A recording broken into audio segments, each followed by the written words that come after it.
was unaware of the law and We don't to seek... sell it nonetheless. No order. We don't seek leave to table transcripts from recent programmes. Question number 6, Julianne Genter. Of Transport.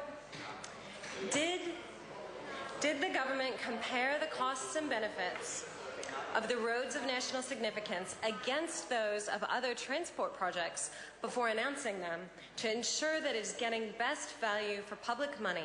And if not, why not? The Honourable Gerry Brownlee. Yes, I think it's worth pointing out to the member that the roads of national significance were identified by the regions as being good for them. And, Mr Speaker, if the local roads, etc., were adequate, we wouldn't have had to bring up this project. Julianne Genter. Supplementary. So how did the government weigh up the costs and benefits of the RONS program before announcing them, when the benefit and cost analyses on many of the RONS weren't undertaken until 9 months after they were announced? The Honourable Gerry Brownlee. Mr Speaker, I don't think the member should get too hung up on benefit cost analysis on projects.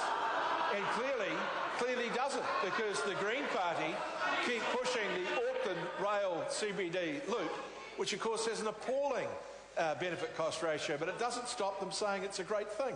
Mr Speaker, we have made our decisions and our determinations and put the program in place by taking on board the requests of regions. Julianne Genter. Supplementary. Is he saying that it's this government's policy to commit billions of dollars to projects before knowing if they will be of benefit to the country? The Honourable Gerry Brownlee. Mr Speaker, no, but I was pointing out that her party's policy does exactly that. Julianne Genter. Point of order. Point of order, Julianne Genter. Oh, I just asked, Mr Speaker, if I was trying to clarify his answer to find out if it was government policy to commit billions of dollars on projects before knowing if they were of benefit to the country. I wasn't inviting comment on talking about Green Party policy. The Minister answered that very clearly. He said no. Does the member have a further supplementary question? Julianne Genter.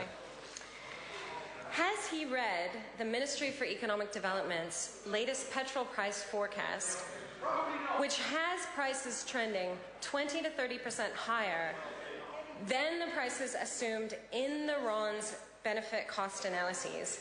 And will he be reassessing the prioritization of the RONs in light of the long-term upward trend in petrol prices? The Honourable Gerry Brownlee. Mr Speaker, I've read those trends for a number of years. They do fluctuate. And if they were to be the determinant of roading projects, then we would never have built any roads in this country at all. Julianne Genter. So, is the Minister saying that it's better to make a bad decision quickly and stick to it, rather than reviewing a decision in light of evidence? The Honourable Gerry Brownlee. No, and let's be clear, there's been no bad decision here, and the public have endorsed our program. Julianne Genter.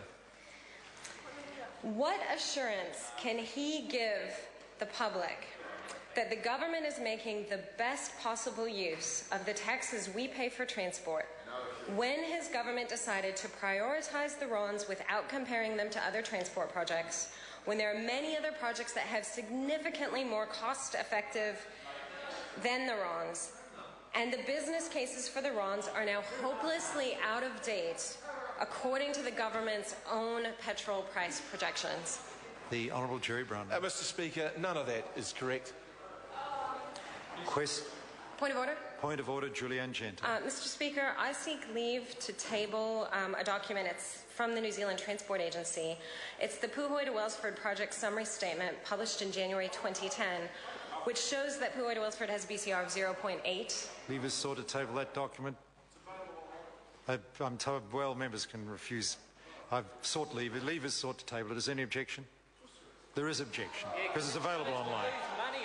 Point of order, the Honourable Gerry Brownlee. Mr Speaker, it's you who have set the rules for what can be tabled in this House. It's inappropriate to put members back on the spot, turning those sorts of things down. That document is available online to anyone who wants to get it. Order, member, order.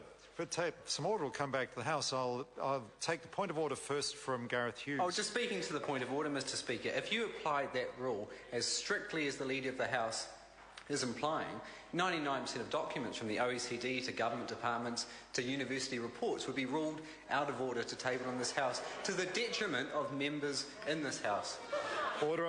I think this matter can be dealt with a little sense. There are some documents that I obviously don't put to the House because I want to discourage the practice of members seeking leave. However, the Speaker does have to be careful not to take that too far, because the decision on whether or not leave is granted is ultimately the members, and I'm very conscious of that, and that's why I don't want to take my ruling too far, as Gareth Hughes points out.